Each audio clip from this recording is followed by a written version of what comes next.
Warga Jalan Darmo Indah Selatan, Kecamatan Tandes, Surabaya, Jawa Timur, akhir Juli 2024 lalu digegerkan dengan penemuan sesosok mayat wanita di dalam sebuah rumah kontrakan. Saat ditemukan, tubuh korban tertelungkup di atas anak tangga rumah dengan leher terjerat kabel charger laptop. Ada dugaan korban tewas akibat bunuh diri. Setelah dilakukan penyelidikan mendalam, dugaan korban tewas akibat bunuh diri akhirnya terbantahkan.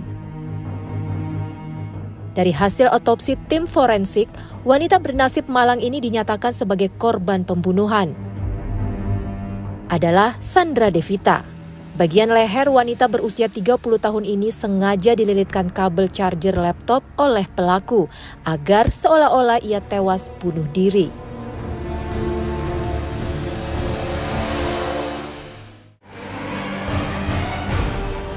Jasad Sandra pertama kali ditemukan oleh Muhammad Septa, petugas keamanan perumahan yang kebetulan sedang melakukan patroli.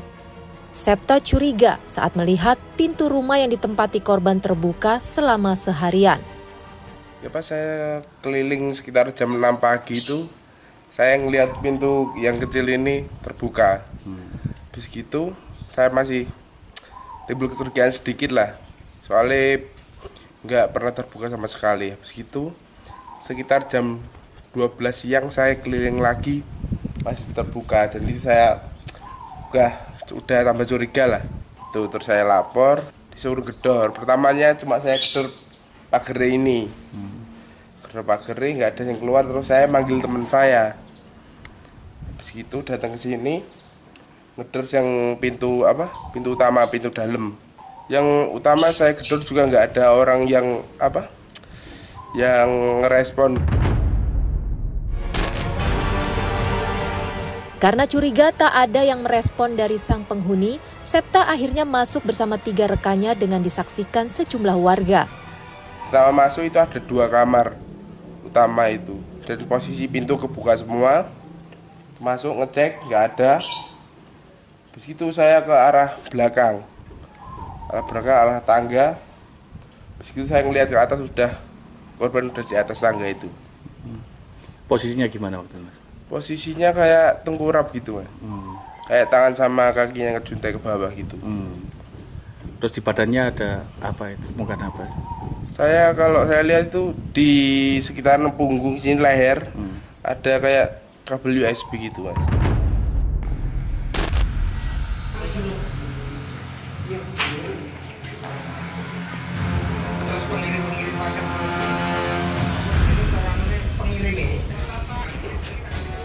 Untuk keperluan penyelidikan, jasad korban kemudian dibawa ke rumah sakit untuk dilakukan autopsi.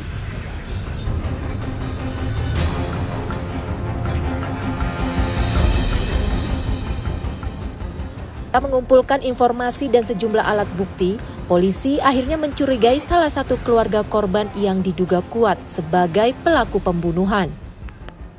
Kita sudah mengamankan calon tersangka. Kemudian dari keterangan yang diberikan, hari ini kita melaksanakan prarekonstruksi. Yang kemudian setelah ini kita akan melaksanakan gelar perkara. Calon tersangka itu masih saudara atau kerabat atau teman atau bagaimana? Masih keluarga. Motifnya apa dan motifnya? Motifnya sementara adanya cekcok antar keluarga. Diduga ini nanti pembunuhan, makanya setelah melaksanakan prarekon, kita akan melakukan gelar perkara. Ditemukan apa aja nanti dalamnya? Ada banyak bukti-bukti petunjuk yang baru udah kita temukan semua untuk mendukung alibinya dari calon tersangka.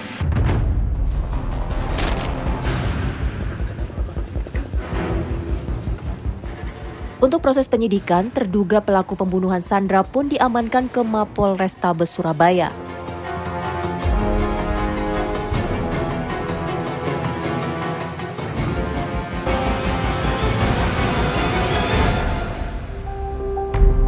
Tubuhnya gempal dan tegap. Di bagian lengannya terlihat tato bergambar ular. Tak disangka, ternyata ia merupakan seorang wanita. Putri Anastasia. Rupanya, wanita berusia 25 tahun inilah yang telah menghabisi nyawa Sandra Devita, wanita cantik yang jasadnya ditemukan terlilit kabel charger di rumah kontrakannya. Ironisnya, ternyata Putri merupakan adik kandung Sandra. Meski sempat merekayasa kematian sang kakak, namun Putri tak bisa mengelak saat polisi menemukan sejumlah barang bukti kejahatan yang mengarah kepadanya. Lalu, apa alasan Putri hingga tega menghabisi nyawa kakaknya sendiri? Benarkah ia kecewa dengan sang kakak lantaran kerap mengumbar aib keluarga?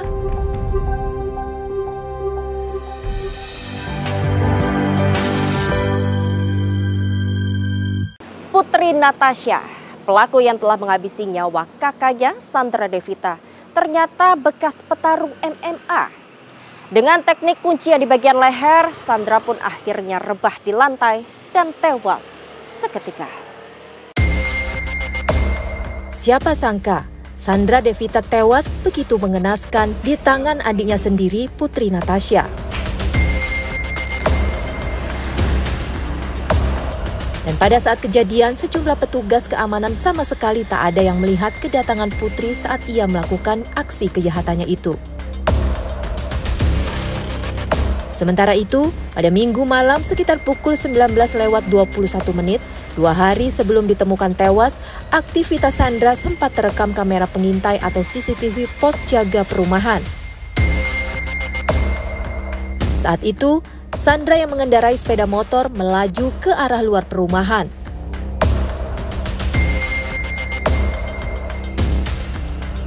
Kemudian, pukul 19:38, Sandra kembali ke rumahnya. Diperkirakan saat itu Sandra baru saja membeli makanan. Dan setelah itu, Sandra tak terlihat lagi sampai akhirnya ia ditemukan tewas di rumah kontrakannya. Tak berselang lama, sang adik Putri Natasha akhirnya tertangkap dan ditetapkan sebagai tersangka. Jam-jam kegiatan mulai tanggal 29 sampai 30, ternyata ada rekaman CCTV wajah Putri ke situ.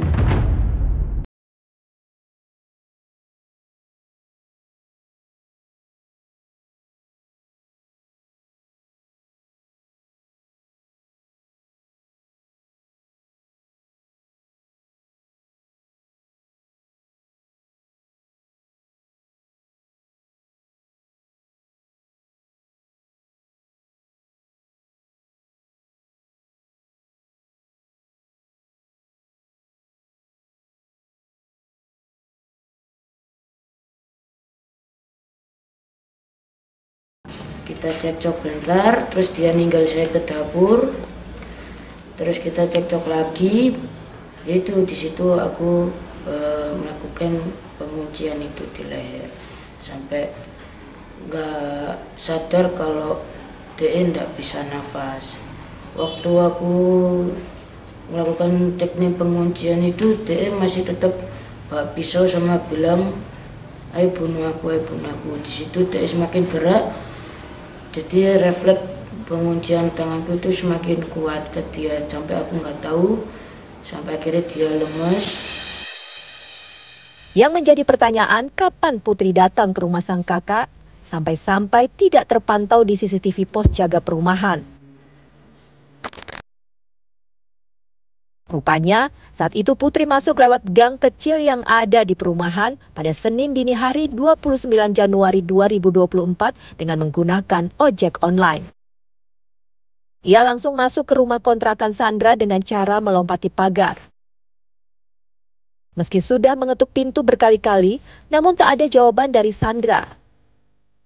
Baru Sandra keluar dan kaget, ternyata ada Putri di depan tempat tinggalnya. Saat itu terjadilah pertengkaran antara kakak beradik ini sampai akhirnya sang kakak tewas. Jasad Putri akhirnya ditemukan petugas keamanan pada Selasa 30 Juli 2024 di tangga rumah dengan posisi leher terlilit kabel charger laptop. Gak merencanakan sih sebenarnya, tiba-tiba aja kepikiran, maksudnya tuh mau ngomong aja gitu loh. Kan kita maksudnya sudah keluar dari rumah, kenapa kok mending kan dia jawabnya kan nggak tahu atau nanti disampaikan. Jadi Maksudku itu aku mau meluruskan ada masalah apa gitu loh. Terus sama juga waktu itu juga kebetulan lagi banyak problem juga kan aku, jadi ya nggak bisa berpikir dengan jernih aja waktu itu, cuma mau ketemu. Mungkin pemikiranku itu kita cuma akan tengkar biasa kayak biasanya, kayak dulu kita tengkar teriak-teriakan atau mungkin kita elok-elokan. Aku nggak berpikirnya sampai dia kayak gitu. Usai melumpuhkan Sandra dengan teknik kuncian di bagian leher, Putri baru sadar jika perbuatannya itu sangat fatal. Putri pun panik saat melihat kakak rebah di lantai. Itu aku sempat mikir apa aku telepon ambulans ya, atau aku minta tolong warga sekitar. Cuman aku takutnya itu mama itu mikirnya gimana-gimana gitu loh. Padahal niatku nggak mau melakukan hal seperti itu. Sampai akhir terbersit di benak Putri untuk merekayasa perbuatan kriminalnya. Pemikiranku sebenarnya biar kelihatannya kan bunuh diri. Cuman karena aku takut DE memang masih hidup dan aku juga nggak tega gitu lihat DE tergantung gitu. Maksudku supaya mungkin DE masih hidup, DE bisa ngelepas itu terus keluar. Makanya kan lilitannya kan nggak aku kencangkan di dekat leher, aku kasih space untuk dia gerak atau nafas atau mungkin DE kalau masih hidup ngelepas kayak gitu. Sandra akhirnya tewas. Putri yang diliputi kepanikan kemudian meninggalkan kakaknya begitu saja. Aku sebelum meninggalkan dia, ketika habis nali, aku sempat bilang sama dia, kalau misalnya kau masih hidup, laporkan aja, nggak apa-apa, aku pasti tanggung jawab. Tapi kalau misal udah meninggal, aku minta maaf, aku gak sengaja, aku bilang gitu sama dia. Menyesal pasti, sampai sekarang pun, kalau malam itu, harusnya itu, aku nggak sampai sejauh itu, maksudnya meskipun dia hidup nanti trauma karena gitu kan, itu seenggaknya dia masih hidup gitu loh. Harusnya aku melaporkan biar dia itu dapat pertolongan pertama, dia masih hidup, dan nggak buat mamaku itu sedih sampai sekarang gitu, meskipun dia kayak gitu orangnya.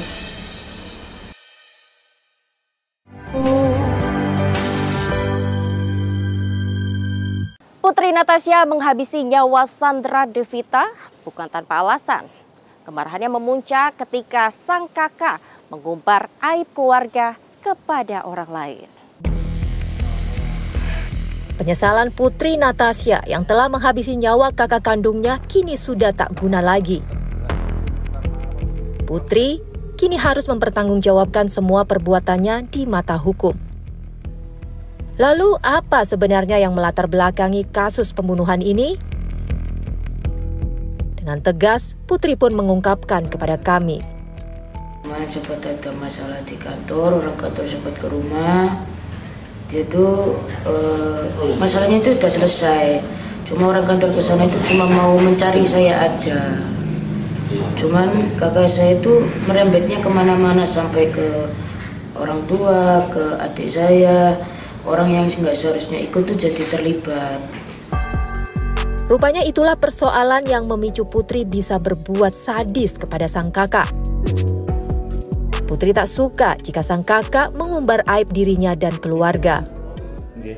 Dia itu berubah waktu ketika putus sama mantan itu, dia jadi introvert.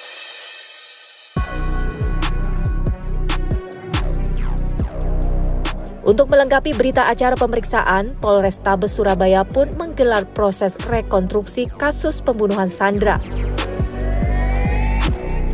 Tersangka Putri pun memerankan langsung 56 adegan.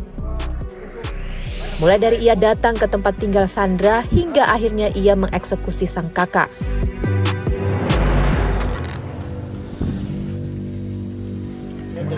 Sudah 4 bulan Sandra Devita tinggal di rumah ini seorang diri.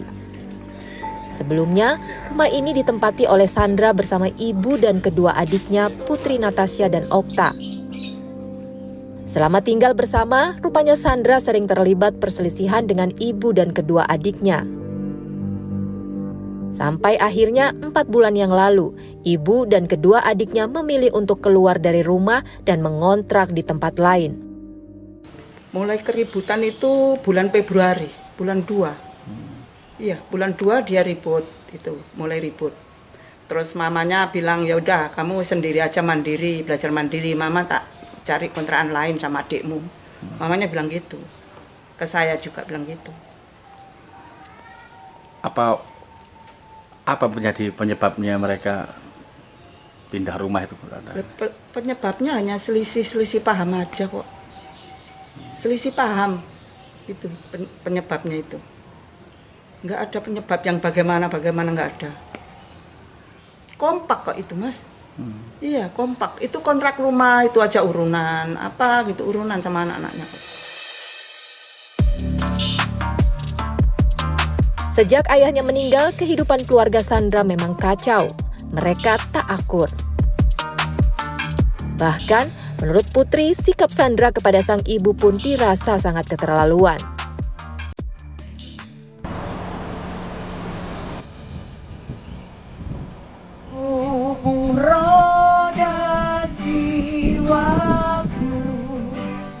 Sandra Devita kini sudah pergi untuk selamanya.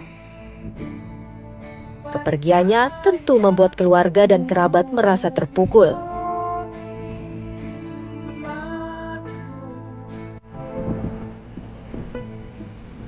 Apalagi Sandra tewas di tangan adik kandungnya sendiri, Putri Natasha.